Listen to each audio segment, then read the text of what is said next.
Vous allez vous souvenir de celui qui a fait tomber Bunagana, le départ de tous nos malheurs jusqu'aujourd'hui, les combats dans la ville d'Uvira. Il y a eu audience hier et il a soulevé ce qu'il a appelé l'incompétence de la haute cour militaire de pouvoir le juger dans ce dossier, prétendant que le président Tshisekedi n'a pas donné son accord et que le président n'a pas non plus été informé de ces procès, bla bla bla bla bla bla bla. Je vais quand même vous lire ce qui a été dit hier dans cette édition d'actualité et qu'est-ce qui se passe sur les terrains. On va également résumer les aspects des combats intenses au cours de cette journée dans cette première partie d'actualité. Mais il y a également ces dossiers Donald Trump, Venezuela, l'Ouganda a pris parole. Le président de l'Ouganda. Alors, souvent, dans notre conscience, c'est ça la noté. Il a fait une déclaration, il a dit que d'abord il condamne les États-Unis et ensuite l'armée ougandaise peut battre facilement. Combat, il y a donc corps à corps boyena ba troupe ougandaise, ce qui est à la titena et à Boussoda à l'époque, les bosseurs ba troupe à UPDF à combattre Donald Trump et cause la spectaculaire. On va quand même vous tenir informé de ce qui a été dit par Museveni dans cette édition. J'espère vraiment qu'il n'a pas perdu la tête. J'espère qu'il est conscient. Il y a un temps, on ne voit plus son fils. Je ne sais pas pourquoi. Où est-il passé? On ne sait pas. Peut-être. Azarobé, la logo a monté, Zaki, Kili. Koloba, Biloba, Loba, Suko, Papa, Yemo, Père, Zong, Naba, tweet. Koloba, Biloba, Loba. J'espère que les États-Unis ont quand même déclaration. On a pris, Banakomi, chargé d'Yango. Il faut pas oublier, Museveni, tout comme Kagame, sont portés au pouvoir par les démocrates. Et aujourd'hui, si Trump on décide autrement,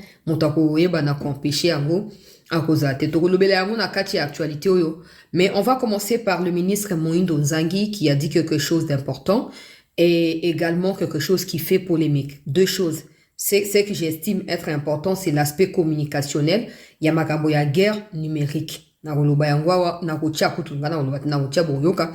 Mais aussi quelque part dans la même émission qu'il a accordée, à lobby que soki lelo ba Rwandais basana no ko bundana biso na kati ya Uvira ezapo ndenge États-Unis benga ki alobi nous sommes pas contents ya onde stopper bango sinon ero yo tonga ba Rwandais benga baza déjà biso to le a déjà na kati ya Tanganyika bango basi ba koti déjà.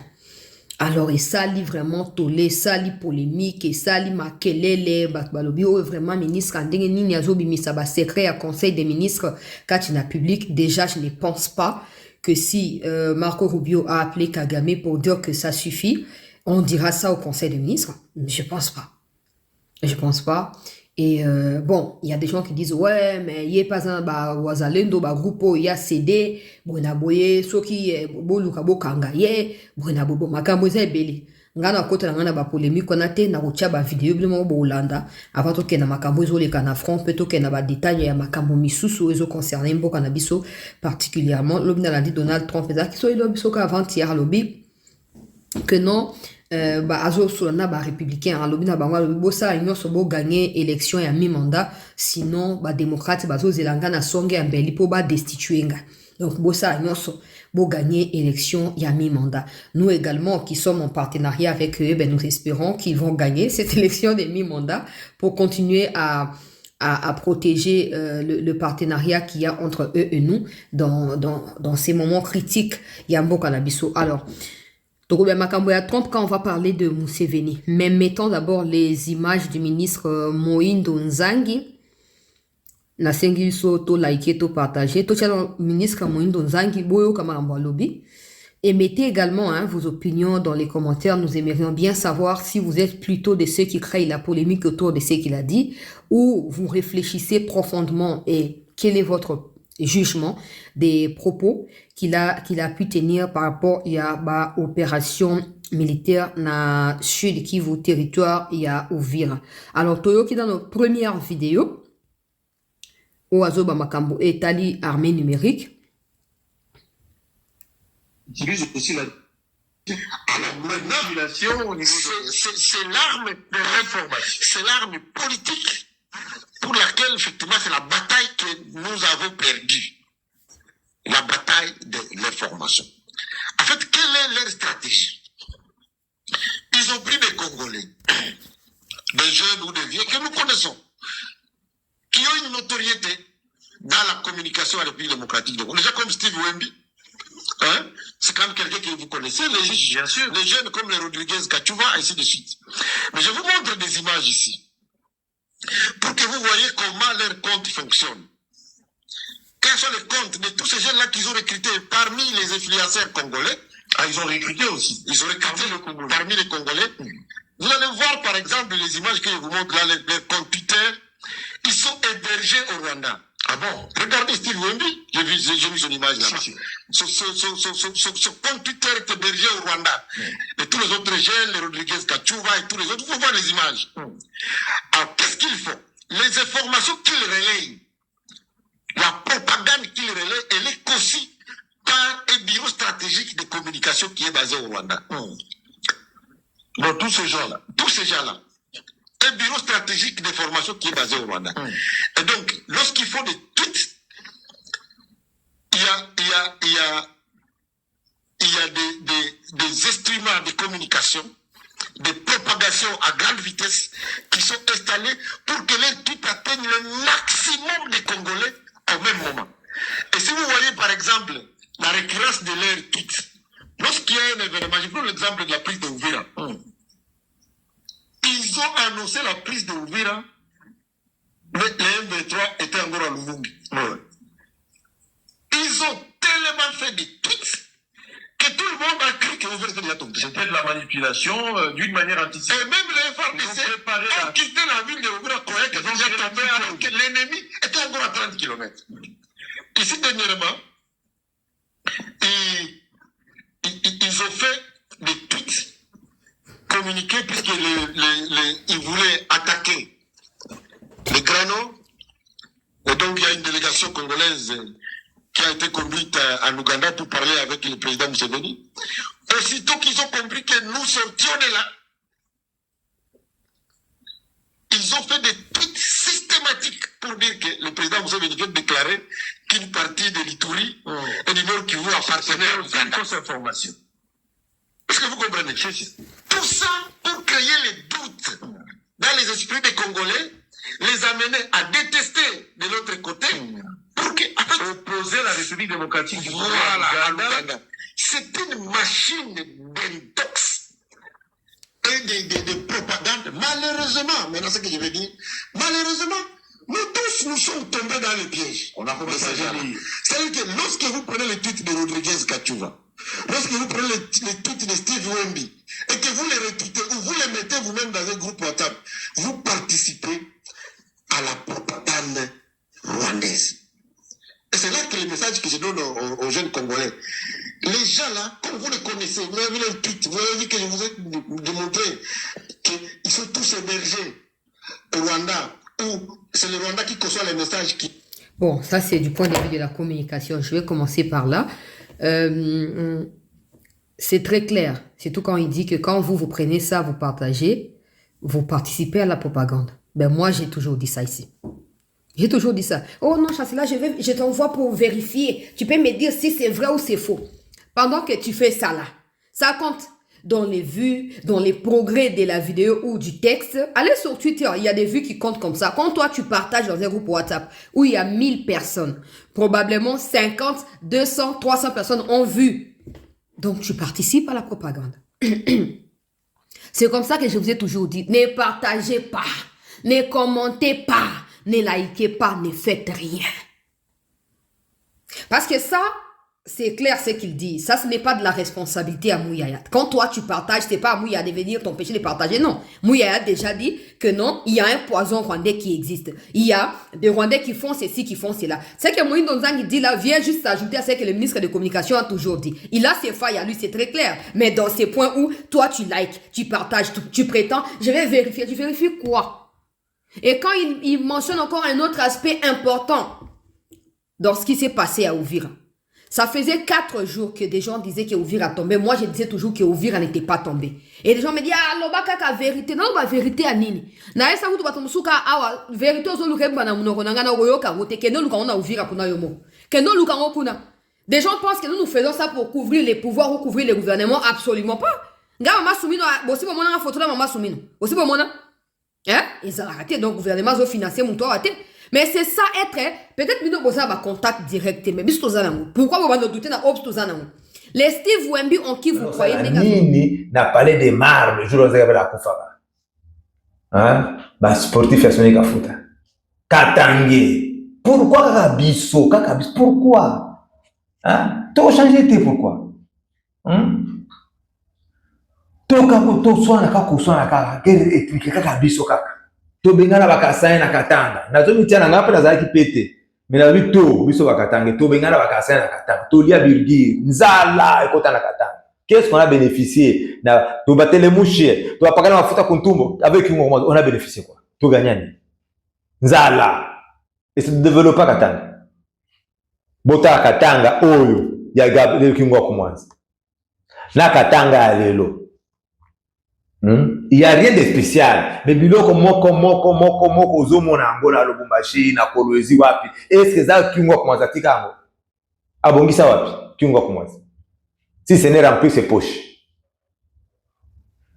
Ah. To changer quoi? Na lobaki na une de mes émissions na lobaki lisusu. Ernest Kombo, avant de dire conférence nationale nani souveraine à Brazza, alobaka boy. Il n'y a que des morts et des imbéciles qui ne changent pas. Bande konanga. Toza ba morté, toza ba imbécilité. Pour nous changer. Imaginez-vous, yo Congolais, ozo telema, ozo défendre pe ozo loba non, il faut tout ça la dialogue. Oya ba français milai, on doit aller au dialogue. Pour ça dialogue na nani? Hein? Bon ça dialogue na ba Rwandais. Tout ça, le brassage, message du sous-sous. Mais c'est triste. Quel est ce Congolais qui a des troupes dans l'Est de l'eau? Ceux qui ont un 23, ceux qui ont l'Alliance Fleuve Congo, n'a pas de troupes. Oh, tu peux dialoguer naïe. Oh, gouvernement, qui sait où dialoguer naïe. Qui sait? N'a pas de troupes. Il n'y a pas de troupes. Et ça, quand Congo a tiré l'Alliance Fleuve Congo, Azata n'a pas tout balété. Hein?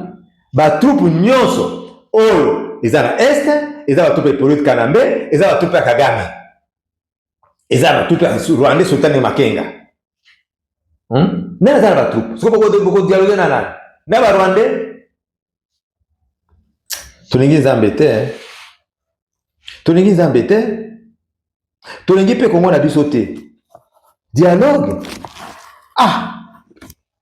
tout ça dialogue yani. Ça n'a aucun sens.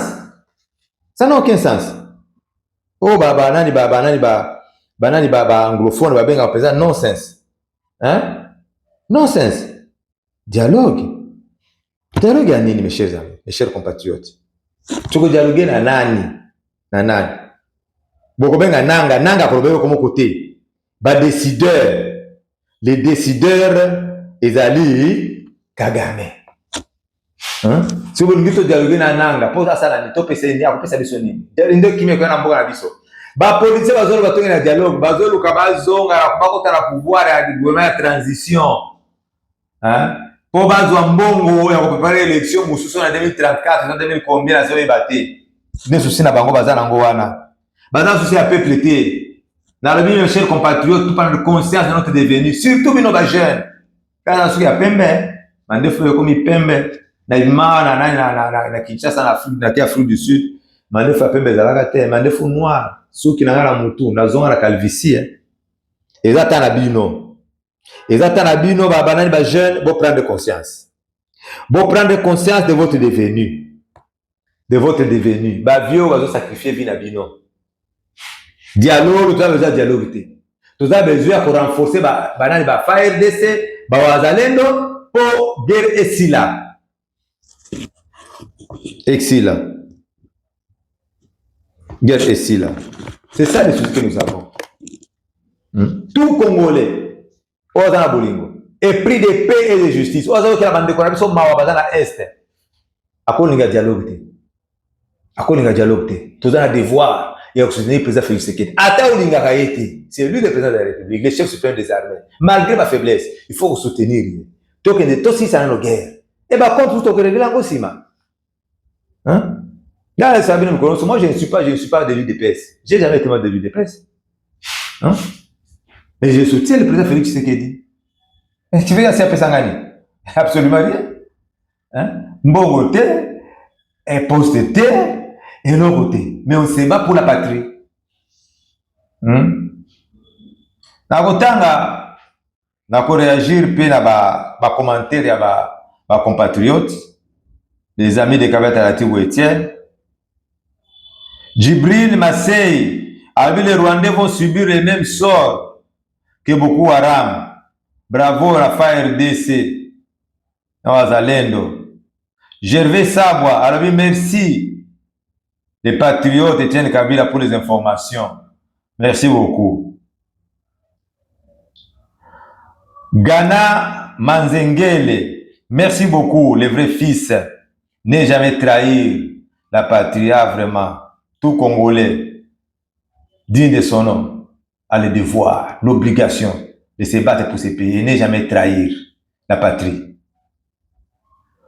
Miayu, Kuba, Monio, Albi Wazalendo FARDC, moto na moto. Biangoya, bravo, bana na biso, amokol bana na biso, veut dire bana le Wazalendo, apisi bango longonya. Biango, Albi bonjour, des pères et des mères, bonjour. Bonjour de Konanga, vraiment je suis des pères et des mères, n'ai jamais trahi la patrie. José Koupa, nous vous encourageons, chers frères, tenez bon. C'est moi José depuis Kinshasa. Merci beaucoup. Jean-Luc Chibangu, mon frère, très bien parlé. Name kaka, hein? Surtout vérité kaka, vérité ça la bango pasi. Et là quand vous saganga, na ba ennemi à Congo. Balandaka émission oyo, la vérité vraie. Balandaka émission les amis de Etienne Kabila, balandaka chaîne oyo. Et autres ça va encore fort. Quand vous êtes au ticket, Luki Andema, alors il n'y a pas de parlement en RDC, même pas besoin de députés, ça a besoin de bangoté. Alors bango nyonso, alors bande d'aventuriers, parce que ça la mon côté va défendre le peuple prêté. Zinga, oui à toi. Alors toi tu es spécial papa, mukubwa, c'est mayote. Sema yote Bwana Yesu asifiwe. Zinga la vie mkubwa loba nyonso. Gloire à notre Seigneur Jésus-Christ. Gelor Mbia, merci pour votre information. Merci Ndekonangai. Laurence Okanza, ce sont les francs-maçons qui n'aiment que le sang. Oui, même ça Toringi Makilate. Ils nous ont imposé la guerre. Nous sommes obligés de nous défendre. La défense est un droit naturel. Nous avons ça qu'il y a aussi Makilate. Bangote va passer pour ça sur Makilate na biso. Biso toloba, sauf s'il le faut. On doit se battre jusqu'aux sacrifices suprêmes pour l'avenir à une progéniture na biso. Tozonga ce matin. Raphaël Ngoyi. Hein? Mubambie biana ya Lubumbashi beko na chunga nanga. Halibo bisa bango ke bajana Lubumbashi bazoze la nanga. Na bazo expliquer bango za nanga te, bazoze la Kagame. Bazoze la Kagame nanga za pouvoir te, za pouvoir barwande. Et puis dans d'autres un rêve irrendantiste. Ba koma na Lubumbashi te, ba kozo pouvoir te na Congo. Et si esili l'autre va na afdele ba koma tena kisa ba koma kisa te c'était un rêve irrendantiste suka na bango yango wana ba uza pouvoir awate. Mohamed Bola Yolo pose ezate alors pose ezate to avancer tina Rwanda.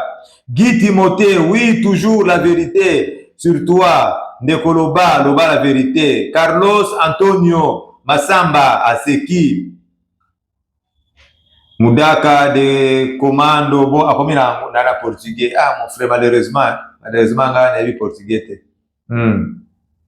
Bertin Bounaï, nous avons la Yoka. Bertin Bounaï Lobby, nous avons la famille sur place et rien n'est signalé. Mon frère, biso tozala la famille partout pour na pesa la famille na Fizi, na au plateau d'Uvira, na au plateau de Mwenga, tozala la famille partout. Tozala pesa information vraie, même na centre là tozala pena ba famille. Hein? Lukande to pesa information ya vraie, ko pesa information ko contredire tel chose dans ba détail, mieux vaut se taire. Hein? Soko yebite au vendimier. Qui dit je sais n'a pas tort. Qui dit je ne sais pas n'a pas non plus tort. A tort celui qui dit je sais pendant qu'il ne sait rien. C'est le français qui l'a dit. Djibril Massé, lui les Rwandais vont subir les mêmes sorts que beaucoup Arabes du Nigeria. Alpha, je suis prêt de quitter l'Europe pour aller combattre pour mon pays. Bravo mon frère. Biso tout tous prêt à. Tous prêt tout quitter le terrain. Yeah. Eza kaka tobingo ça va commenter les délais. Tous prêt pour la sur le terrain. Le baloba trop, eza tolobi pe trop. Faut que tu sur le terrain. Flavien Dinga. Bonjour mon frère Etienne Kabila. Bonjour mon frère. Mbaka. Baki mate, baza la kaka wana, lui baki mate, barande baki mate, baza la kaka wana, baki baza makasi, baki mate. Israël Mungu, FARDC, appuyé par les Wazalendo ou Wazalendo appuyé par les FARDC. Ça revient toi même mon cher, ils sont ensemble. Hein? Toboye, Tokotana, Toluka Babana, ba étymologie, ba moana, mais ils sont ensemble. Bazo, s'entendait, vice versa. Diabo JC, Arabi Daniel Safu, Azolela, Tika, Baro Batela qui drogue na bangi. Tika, nana l'élite. Isaac Kiangani, il faut que vous m'avez soi-disant généraux traîtres. Il faut que vous m'avez nyonso. Bazo tika bango osala nini kuna na ndolo. Tosi tolobi, si seulement si. 2. Na ebandeli de guerre badaki wana. T'as 2 officiers qui exécutés. Mais les traîtrises de Sila na Est. Tu éviter président de tout souffrir pour la président la biso. Adene na ewana nini ya no violence des osala bongo. Tozo ebate. Na eta watu nyonso tous les jours na lobaka boye. Les chefs de l'État, Félix Antoine Tshisekedi Tshilombo, na Est kuna, bazon dima ili susuke.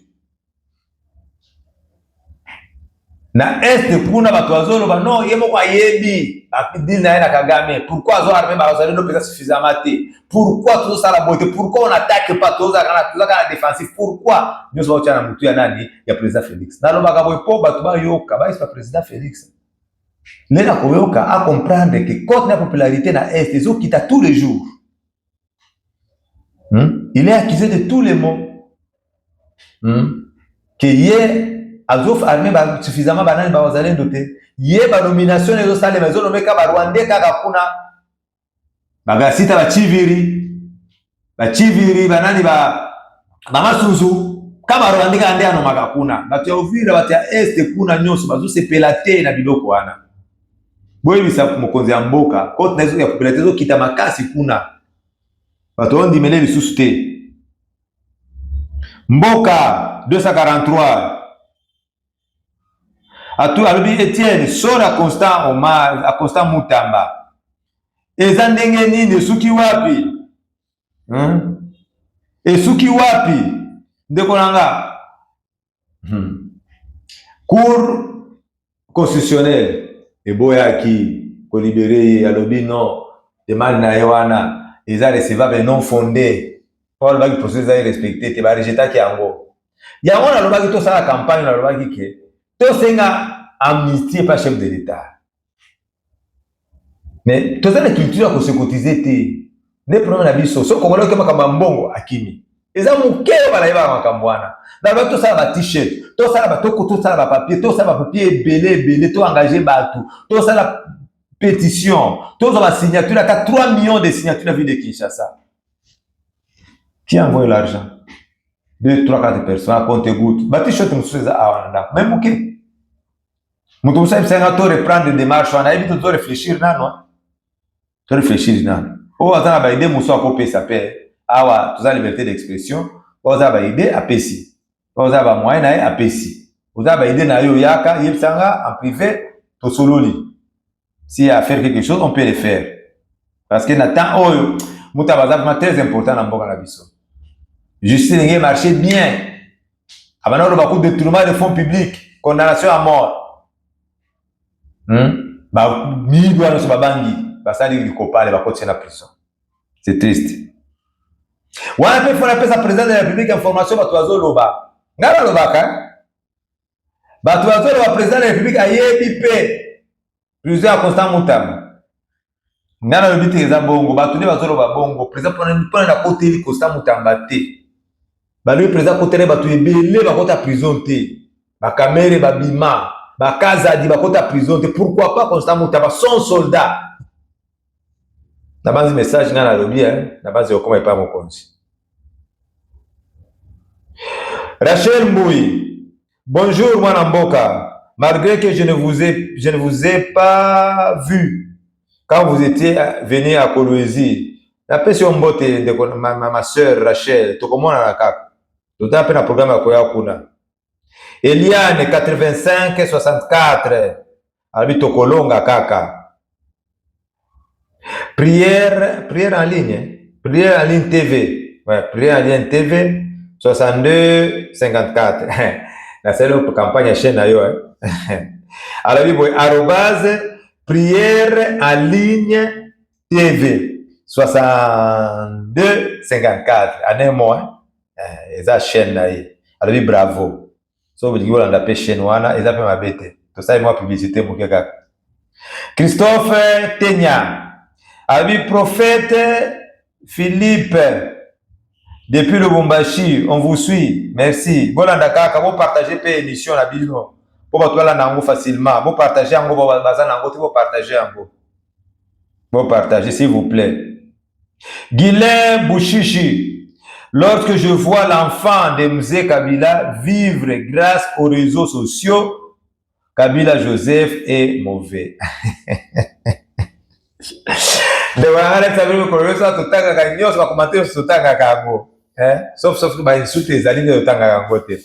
Mon frère Guilain Bouchichi, votre compatriote Kabila ne vit pas pour la campagne de YouTube et réseaux sociaux. Non. D'ailleurs, depuis Tobanda, chaîne absolument comme monétisé. Boyebi que ba problème to zoa ki na chaîne to banda ki yango les amis de ten kabla to banda ki na ngwana ils ont eu ba problème to longo na chaîne to ça chaîne mususu na ko peut monétiser to ça la chaîne pourquoi j'avais constaté que le côté est belé trop, c'est ça l'objectif vous avez un bon côté le côté est belé trop ba to ça informer il faut te informer dans la vérité vraie, c'est ça l'objectif et ça pour un bon côté. Et ça pour la survie dans bon YouTube, c'est pas ça. Ça va tous les jours. Je n'ai jamais été journaliste. C'est ça journaliste était. N'a pas communicateur était que y a parti Fukingani non, n'a pas communicateur n'a pas monté. Je suis seulement un simple communicateur du peuple. N'a pas information à bateau va payer signe à vérifier on a lobby. C'est ça mon rôle. N'a journaliste était n'a pas vraiment véritable youtubeur était. Naza pe véritable politicien té. Na polkane na contre makambo ya média o ndenge kaka na kota pe na makambo politique. J'avais constaté que les politiciens na biso bazar bolinga mboka té. Bazo prier politique quand parce que politique quand ba yiki peut être bazar rwandais. Ba katanga ba télé ba komo oh azan de kona biso. Alors que bango ba yebi bien que c'est politique kanambe qui a tué Laurent Désiré Kabila. Il a participé dans la mort de Laurent Désiré Kabila. Il a joué un rôle principal pour Laurent Désiré Kabila. Pourquoi président de la République? Mais on est maboko. Dès la télé magama politique. En réalité, politicien, je ne le suis pas. C'est pour ça que l'on va trouver vérité. Politicien, c'est un démagogue. Un politicien ne peut jamais dire la vérité comme ça. Va reprocher à la coloniale sur une politique. Tu combats tout le monde. Dans la politicien. Moi, je suis un défenseur du peuple. Un point, un trait. Moi, je défends ma patrie. Hein? La politique, c'est la démagogie. La politique, c'est les mensonges. La politique, c'est la mafia. Une mafia bien organisée, structurée et légalisée. C'est ça la politique. Là, c'est la politique. Pas la vérité. La vérité. C'est ça la vérité, mon frère Guilain Bouchichi. Je vous aime bien. La vérité, bon, bongo. Jean-Baptiste Ilunga, merci Mwanamboka pour les précisions. Ilunga Justin, alobi, les généraux que vous tenez là, dans les prisons de Ndolo, oh là, la prison il faut pas kufa kaka. Balingo mwana bango te bozo sala baboze la ni pour exécuter bango. Les angate mde konangai. Les Shintumba 28-22. Ndeko sala nyonso bakangela biso ambongo 1-23 politiciens balobi ambongo so ambongi soki au prélat alobi non aza 1-23 il faut bakanga ye information na papa ekomi ngana za na pouvoir te akokanga ye na pesika information chouchou kayo wamboyi alobi merci c'est très bien. Freddy Mafuta bonsoir mwana mboka solo nazana Kinshasa. Bilé Bouchichi c'est qui c'est encore Lucky Andema. Arabi bonjour Étienne, si possible expliquez les ignorants de la RDC que mon héros Laurent Désiré Kabila qui avait sauvé le pays en s'autoproclamant président de la République du Congo et que c'est Satan malheureux Kanambe avait trompé à Musée pour tuer Massassou Nindaga. Dites à ces Quinois que ce n'est pas Musée qui avait amené Kayen au Congo. Ah, les histoires Moulaï n'a expliqué plusieurs fois que non, Rwandais, dès Rwandais Kabila au pouvoir. À cette opportunité à changer les bango face. C'est comme ça, bon, les histoires Moussou, c'est ça, c'est un peu Moulaï, hein. Alpha. Étienne, bonjour. C'est ton aimable RK. Na Italie. Ah, vous avez sorti na Italie, hein? Je vous salue, mes compatriotes na Italie. Là, on a un commentaire nion sur la précédente émission. Mais tes chers compatriotes, vous s'abonnez massivement. S'il vous plaît, vous partagez. Ici, c'est la vérité vraie, la franche vérité. Tout ça dans la vérité. Vérité, et qu'on change. Jésus a dit, vous connaissez la vérité et la vérité vous affranchira. Je vous aime bien. Partagez l'émission. Aimez. Vous partagez mingi na lien. Oh, balanda. Hein? S'abonner. Vous s'abonnez massivement, mes chers compatriotes. Vous allez vous avez tout ça, va vivre sous 70 000 vues. Vous allez vous abonner, vous s'abonner. C'est ça, ça va nous encourager. On est ensemble. La patrie ou la mort.